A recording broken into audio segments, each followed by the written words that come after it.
હા, તો મિત્રો ફરીથી નવી ટ્રીપ લઈને આવ્યો તો વાગ્યા હતા સાંજના 6 એટલે આપણને તો આખો દાડો ટ્રીપ મળી નથી. એટલે આપણે તો સાંજે 6 વાગે ટ્રીપ મળી હતી એટલે આપણે તો નીકળી ગયા હતા માલ લઈને એટલે જવાનું હતું આપણે સેવાસીથી ભાયલી જવાનું હતું. એટલે ફાઇનલી આપણે તો નીકળી ગયા હતા ભાયલી જવા તો વચ્ચે સેવાસીનું સિગ્નલ અડ્યો હતો એટલે સિગ્નલમાં ક્રોસ કરીને આપણે સીધા નીકળી ગયા હતા પ્રિયા ટોકીજ રોડ ઉપર.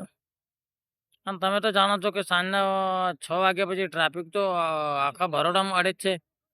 એટલે આપણે તો પ્રિયા ટોકીજના રોડ ઉપરથી નીકળી જઈશું અને રસ્તામાં એવું હતું ને કે વરસાદ પડશે ને તો માલ પલળી જવાનો હતો. આ માલ પલળશે ને તો મજા આવે એવી નહીં એવું હતું યાર. અને રસ્તામાં હવા આંધી ને એવું ચાલતું જ નહીં યાર કે શું કહું યાર. અને રસ્તામાં પહોંચીશું આપણે પ્રિયા ટોકીજ રોડ ઉપર જોઈ શકો છો સારું પ્રિયા ટોકીજ ઉપર ટ્રાફિક તો હરતું હતું યાર.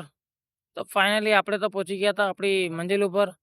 તો તઈ પહોંચીને સીધો માલ ખાલી કરીને આપણે ફરી નીકળી જઈશું આપણે સેવાથી જવા. તો ફાઇનલી માલ ખાલી થઈ ગયો છે આપણે મળીએ બીજા